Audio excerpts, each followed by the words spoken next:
Selamat siang para sobat-sobat yang saya cintai.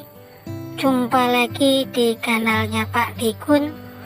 Oke para sobat, jadi beberapa waktu yang lalu saya lihat di YouTube ya, ada sebuah peristiwa yang sangat mengagetkan yang bikin saya juga terkejut, yaitu dimana NBF atau Nanda Bewok Farm gitu kan. Si Nanda Bewoknya bikin video bahwasanya ada oknum-oknum tertentu yang mengatasnamakan si Nanda Bewok atau NBF menjual materi ayam ya teman-teman, ayam-ayam impor, baik itu di berbagai platform media sosial gitu kan, Telegram, TikTok gitu kan. Yang jelas NBF sendiri sudah menjelaskan bahwasannya beliau sudah berhenti atau vakum dari yang namanya perayaman gitu kan. Dan dikabarkan bahwasannya sudah ada 5 orang yang menjadi korban daripada penipuan yang dilakukan oleh oknum yang mengatasnamakan NBF ya teman-teman. Nah ini teman-teman, hal-hal yang seperti ini kok selalu, saya juga kaget, selalu terulang gitu kan. Dan pasti juga orang-orang tergiur dengan ayam yang namanya impor gitu kan. Impor ini memang luar biasa ya, sangat menarik. Walaupun juga kadang saya pikir juga lucu, kenapa saya lucu, ayam-ayam di tempat kita juga semuanya juga ayam impor gitu kan. Bahkan ayam BK tuh yang nggak ada dulu-dulunya di sini gitu kan, namanya juga BK dari ibu kota Thailand ya, BK ini kan. Terus nyusul-nyusul yang lain-lainnya sudah banyak, nyusulnya sama lah gitu kan. Dan lagi-lagi tertipu, terkecoh oleh oknum-oknum yang mengatasnamakan farm-farm terkenal gitu kan. Nah teman-teman, yang jelas untuk mengatasi hal-hal sampai kemudian biar nggak terjadi apa itu penipuan-penipuan seperti itu ya, kita harus waspada teman-teman. Jadi kalau kemudian kita mau membeli, mau transaksi, kalau khusus untuk ayam ya teman-teman, itu utamakan yang kemudian kita bisa menghubungi penjual. Tuh tipnya itu, kalau sudah bisa kita hubungi, pastikan, yakinkan bahwa kanalnya kemudian kita bisa melakukan video call dengan orang yang menjual materi tersebut. Nah nanti kadang-kadang kan orang tuh ngambil identitas orang gitu kan, identitas orang diambil baik KTP ataupun foto, yang nggak ngerti kita itu kan. Kadang-kadang identitas orang diambil ngaku-ngaku. Nah umpamanya nanti identitasnya NBF gitu kan, ayamnya NBF gitu kan. Ya untuk memastikan ya teman-teman, video call terhadap yang mengaku sebagai NBF tersebut, nanti dicocokkan itu NBF kah atau karyawannya, terus suara ayamnya yang mana, sesuai nggak sama yang dijual. Nah itu biasanya kalau itu oknum teman-teman, pastinya mereka nggak mau video call gitu kan, nanti ketahuan wajahnya kok bukan. Nanti kalaupun mungkin dia bisa berkelit, tuh saya begini, saya karyawannya, ayamnya nanti beda lagi sama yang ditawarkan. Karena biasanya kan mereka itu ngambil dokumen video ayam, foto ayam juga anunya dari media sosial juga teman-teman gitu kan, dari media sosial. Salah satu kuncinya adalah video call. Kalau teman-teman ayamnya mau hebatnya kayak apa, tapi kalau kemudian di video call nggak mau, batalin aja transaksinya. Itu kuncinya ya teman-teman, kuncinya lah video call. Saya sendiri kalau ada orang mau beli ke saya ya, justru saya yang telepon, saya video call, saya tunjukkan wajah saya tunjukkan ayam saya itu yang mau dijual nih ayamnya gitu kan. Lihat ada cacatnya enggak kan, mulai dari postur sayapnya ada yang buka enggak kan, ada yang enggak suka gitu kan. Dadanya ada yang bengkak enggak, kakinya ada yang kemudian bengkak ataupun bubul ada enggak. Nah seperti itu. Nah ini memang sering terjadi ya, saya juga turut prihatin. Tapi lagi-lagi teman-teman, usahakan untuk melakukan video call, biar sayang-sayang kita cari duit susah saat ini gitu kan.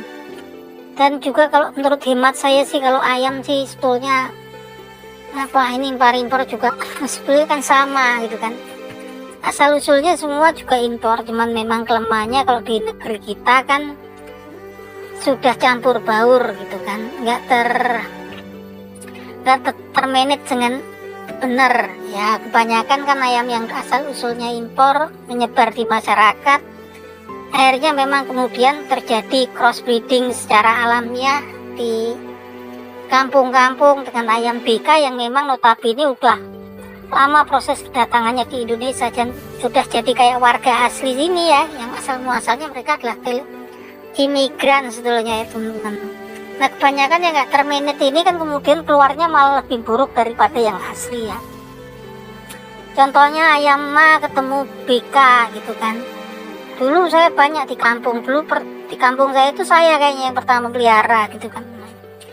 Yang gustanan tuh atre timpu gitu kan, lari timpu. Tapi kemudian ketika tetangga-tetangga yang punya ayam BK pada jodohin di rumah gitu kan, dan ayam saya kan keluarnya malah BK bukan, ma juga bukan gitu, ayamnya juga tanggung-tanggung, posturnya juga kurang kuat gitu kan. Yang jelas mereka justru malah mainnya polanya asor gitu, kinerjanya nggak jelas gitu kan, kinerjanya nggak jelas. Sama ketika saya dulu melihara koi, ternak koi gitu kan, tanpa saya ngerti karena memang di rumah udah banyak yang ma-nya gitu kan, ya akhirnya banyak koi yang kemudian terjadi crossbreeding alamiah di rumah, dan banyak tetangga yang seneng ngambilin gitu kan. Ternyata ketika besar di bawah ya udah ayamnya kecil, ininya ke badan-badan malah nggak masuk dah gitu kan. Tapi intinya memang di sini itu materinya udah komplit teman-teman, jadi nggak perlu kemudian kita terlalu terkaget-kaget gitu kan. Yang namanya impor sudah di sini juga bahannya udah banyak. Sekarang di kampung-kampung tuh udah banyak kok yang skala rumahan, yang punya Ninja Samurai, kemudian yang punya kalau dari paman Ninja Samurai, kalau koi ya kayak Menedeng, Black Bull gitu kan. Kalau dari ngon dia biasanya Yokere ya udah pada punya. Nah teman-teman, hal-hal yang kayak gitu kan apa ya, ngapain gitu kan. Tapi kadang-kadang memang kita ini terpengaruh oleh merek ya. Dan banyak banget teman-teman yang sini lokalan sini juga yang ya peternak rumahan yang orangnya menengah ke atas, banyak yang punya kayak Black Swan, Tinpet lainnya gitu kan.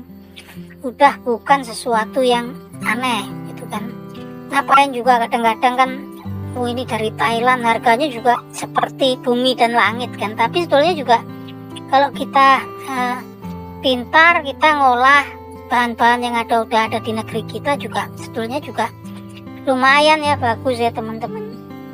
Tapi yang jadi masalah memang kalau rombongan ngon sama ma itu, kalau cross breed biasa di kampung-kampung itu ya banyak yang nggak jadi ya teman-teman. Ada yang jadi bagus ya, dia kayak BK tapi gombel-gombel, akurasinya bagus. Yang biasanya cocok sih antara koi ya, koi sama BK. Cuman koi sama BK juga sama, kebanyakan produknya gagal ya, mainnya agak asor-asor gitu. Asor cuman banyak sini, cuman koi-koi kan tuh juga banyak gitu kan. Nah yang jelas memang kemudian sebetulnya materinya sudah ada, bahannya sudah ada, cuman kemudian nggak termanage dengan bagus gitu kan. Saya juga pakai modal minimal kadang-kadang. Ayam-ayam lain-lain saya sendiri, yang turun-turunan saya sendiri, yang notabene ya dulu pastinya juga turun lain-lain terkenal gitu kan. Memang dulu ambilnya dari farm-farm yang terkenal gitu kan.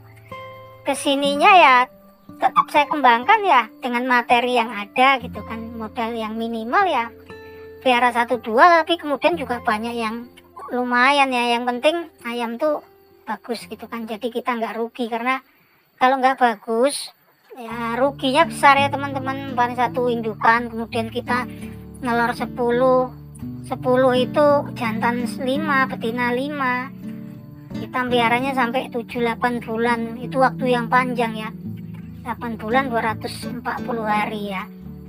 Nah 240 hari itu pakannya banyak, mengeluarkan biaya, waktunya panjang, buang tenaga, pikiran.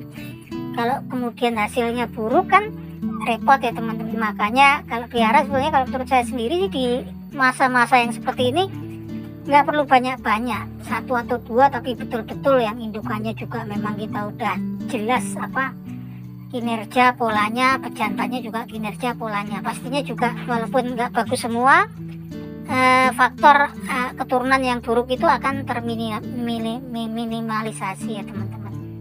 Dan saya pikir ya sah-sah saja kalau teman-teman hobi yang impor sah-sah saja kalau memang punya cuan, namanya cuannya sendiri. Tapi kalau saran saya yang lokal pun sebetulnya sudah cukup ya.